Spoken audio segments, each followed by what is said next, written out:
Hey you guys, and welcome to my channel. In this video, I'm going to talk about 3 things that a narcissist will not admit to you.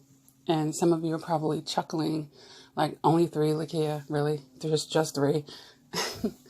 Well, we all know that there are many things that a narcissist won't admit to you, right?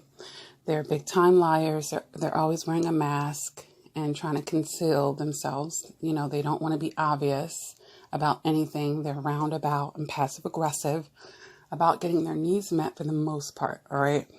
So there are many things that they won't admit. Okay.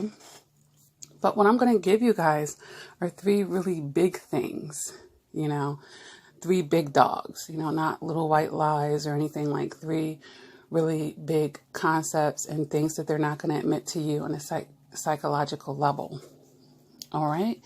So, welcome to my channel. To all the newcomers, make sure that you hit that subscribe button and a bell if you want to hear more content like this. The channel does have almost 600 videos to help with your emotional maturity and just to learn about toxic relationships, to help you in doing the shadow work with yourself, learning more about psychology and human nature and things along that line. And these things are really beneficial in life, right? Because I know that we always talk about go no contact, but we're in a real world here, right? And narcissists, they're everywhere. They're everywhere, guys. So it's not realistic that 100% of survivors will be able to be no contact. Sometimes it could be someone that you're in business with. It could be your boss, Are you going to keep jumping from job to job every time you find out there's a narcissist? You have to use your discretion and understand when that ending has to occur, of course, and it's not always the case because they're everywhere. And chances are at every job hires some narcissists, okay? And if anything, their personalities are pretty good for corporate America. It works really well in that type of setup. So it's highly likely that in all these corporations, there are narcissists somewhere. And that's just on a work setting. But nonetheless, I don't want to digress here. Let's go ahead and get into the 3 things that I have on my list that a narcissist is not going to admit to you. That's really good for you to know. And it's actually really empowering for you to know. Okay. So number 1 on my list is they need you more than they hate you. I'm going to say that again. The narcissist needs you more than they hate you. Okay? So we all know that a narcissist does not love. And if you don't know that, I'm telling you right now, they have very foreign concept of what love is, because there's a blockage within themselves of being able to experience it. And people don't give what they don't have. So if they're not filled with love, they're not experiencing love, they're not in touch with it, they're certainly not going to then be able to pour it out of themselves. Where's it going to come from, right? But we do know that they need what? Supply, they need admiration, they need attention, they need to feel superior, they need to feel worthy. They're getting their sense of self from their external environment. And they're using and pretending to be other people to look good in people's eyes, to get that interaction, to get that compliment, that they're looking to have. So there's a big need for a narcissist to have, external variables, because they're filling voids within themselves with these variables. So as much as they hate that you're confident, they hate that you're loving, they hate that you're sincerely happy, but they need you more than they hate you. They need you more than they hate you. So this is why, after they've treated you horribly and showed you that obviously I don't love you and I don't like you, and yet they come back and hoover you because they need you more than they hate you. They're filling voids with their external environment. They're constantly running from themselves. So they're always going to need the external. And they hate that they need that, honestly. But they're not willing to do the work to be able to come out of the place of need. Because now they're going to have to, face themselves. And that's frightening. And some of them have been so far detached from themselves, they probably don't even know what that person looks like. All right. So yes, number one, they need you more than they hate you. And that's why they typically come back around.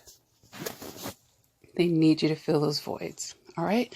So number two on my list is, if a narcissist were having a conversation with you and they were going to be 100% transparent, they would say something like this: my relationships are never about you. Or basically, my relationships with other people are never about the other person. Okay, so that's a really important concept or idea or notion to be able to swallow here. You know, because I say this all the time, especially in my private coaching sessions with survivors of narcissistic abuse. How that person is treating you is about them. But if we go a little further, when they enter into that relationship with you, it's never about you. This is why, you know, you might feel like when you've been trying to have an intimate moment with a relationship with the narcissist, and I'm not talking about sex here, I just mean sharing private information. You know, it's like a filter through their mind. They're taking information that they can use to manipulate you, but they're not storing it for the cause of, I'm really getting to know this person for who they are. Or, wow, Sarah really likes the color pink. And that's why a lot of times they cannot even answer specific questions about you. And this is information that you've given them because they're not really retaining it. They're only filtering it for, okay, what do I need to get my needs met? What do I need to know about this person to manipulate them for my own good? Or at least they feel like it's for their own good. Okay? So the relationships are never about the other person. You are an object to the narcissist. So, you know, the real intimate things about you, if they retain any of it, it's only to try to hurt you. It's only to maintain some type of power or control over you in the short term, in the mid-term, and the long term, for the whole term of the relationship. You know, they're storing, this might be something good to know later on. In case they get a line, oh, this is a weak spot for them. Oh, they're still sore about this. Oh, they're still upset about that. Oh, that devastated their life. Maybe I'll do it to them if they make me mad, because I already know it'll work. It already worked before. You know, this is what abusers are thinking, and this is how they're storing information. So you have to be very careful, you know, when you're meeting people and you're disclosing private things about your life to them. Be very mindful about this moving forward. But yeah, if a narcissist were to talk to you, they would say, my relationships are never about the other person. Or they specifically talk to you, look, the relationship that I started with you was never about you. And I know that may sound hurtful because you think, you know, this is two people in a relationship here. No, you are an object to them. You're someone just to use and to manipulate and to extract, you know, whatever the supply is that they want. Okay. So let's go to number 3 on my list. Number 3, third thing that the narcissist would admit, or won't admit. Won't. And that is, I planned for our breakup ahead of time. Or I planned for this fallout ahead of time. When a narcissist starts another relationship, they are already planning their exit with you. They're already prepared for the fallout. Okay? And you're like, what? Yeah, it doesn't matter if you guys have made it to marriage. They might have already planned, okay, yeah, I do want to marry her or him, and I think I will divorce them around year 5. Or the lawyer told me if I at least stay married to them until year 10, I can get this, that. Okay, and then I'm going to divorce them, and then I'll work on my secondary supply and then see what I can get out of that situation. Yeah, they're already planning for the breakup. Because they know the cycles of abuse. They know that they love bomb, devalue, and discard. So the discard is the fallout. The discard, that's the breakup a lot of times. So they're already planning that, guys. And also, I'm going to just add to this aspect of it, they're very image focused. So this is about the good guy, bad guy thing. They don't want to be the bad guy. They don't want to be perceived as that by the public. So, that's why they may already be laying those seeds when they're going to be discarding you. They've already been roundabout ways telling negative things to their friends and families, and maybe even some of your friend or family. I don't know what's gotten into them. Like, oh my gosh, so many mood swings. And, they're already painting that picture that you're the unstable person, and, they're just trying to love you, and you're the problem here. Okay. So yeah, they're already planning for the breakup when the relationship is started, when they're love bombing you. They're already thinking ahead of the game. All right, so this is something that a narcissist is not going to admit to. They'll be like, oh no, I want this to last forever. Hold on, guys, I'm in my office. Let me cut this off.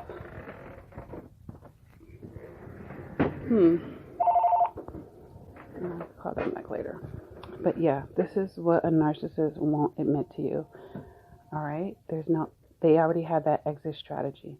And then a lot of times you're caught off guard because typically the survivors put all their eggs in the narcissist basket. They're the one, they're the only one.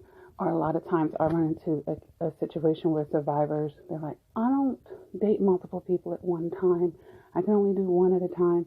So yet again, all their eggs are in one basket. And then when that relationship doesn't work out, it's like a devastation, And then there are the situations where, you're married. So it's understandable that your eggs are in a basket with that person. But let me just say this, guys, and I do promote this on this channel. There has to be an aspect of yourself that is just for you, that no one, not a husband or even a wife, are able to penetrate that.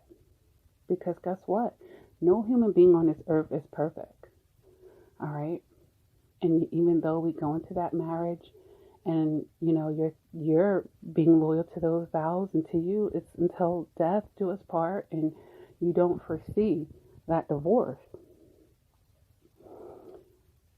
Let's hope for the best. I'm just going to say it like that because we just don't know, and especially if we discovered that we marry a narcissist. Eventually your back will be to the wall, and it's going to be a choice of continuing to have that abuse, because you don't want to look wrong or bad in society. Oh my gosh, I have a divorce. I'm going to be blackballed. Over half of marriages end in divorce in America. Anyway, and I know YouTube is everywhere. And that's not for me to say you should easily run to a divorce. Of course, it should be your last option in a marriage. It should be taken serious. But sometimes, we choose people that weren't the ones for us, or they were there to give us the lessons. And then once we get that lesson, even if we ended up taking it to marriage, then it's time for that season and that chapter to end, and that person has to drop off. And the universe will force you to have to divorce them at that point. It's either that, or you'll be continuing to divorce yourself, because there's a disconnect for you to stay and allow someone else to abuse you anyway. There's a huge disconnect within yourself, and you will then be putting that relationship on a throne. And of course, that leads to codependency, or basically that's an example of codependency there. All right. So yeah, they're planning for the breakup. They're planning for the fallout ahead of time. And actually, I don't have a problem with people having exit strategies per se for the survivors. And the exit strategy is just being mindful, like, I'm dating this person, it might not work out. I hope that it does, but it might not. It's okay to consider that, so that it's not a devastation because you've built up so much pressure for this to work out. Or you're holding on to that story that you felt in a love bomb part of the relationship that made you feel like this is going to last forever. And then once things fizzled down and you realize, that wasn't going to be the case, but you're in resistance. Like, don't make these relationships a life or death, guys. It's okay if it doesn't work out, and it's okay if it does. But we know if it's with a narcissist, it's not going to work out. Okay, so should you be serving a life sentence because of that? Should you be miserable holding on just to say that you have something or someone, or that the relationship is still technically together? All right. So yes, that's the number 3 of what the narcissist won't admit. They plan for the breakups. They plan their exit strategy from day 1. They already have it in mind. And then it's possible that they might shift as they get to know you. Well, you know what? This person's been really useful. I guess maybe I won't dump them in a month. Let's see how things are going at 6 months. Maybe by then I'll probably be bored or be done, or I've sucked them dry, or they don't have the energy to give me what I need anymore. Time for an upgrade. This is how they think.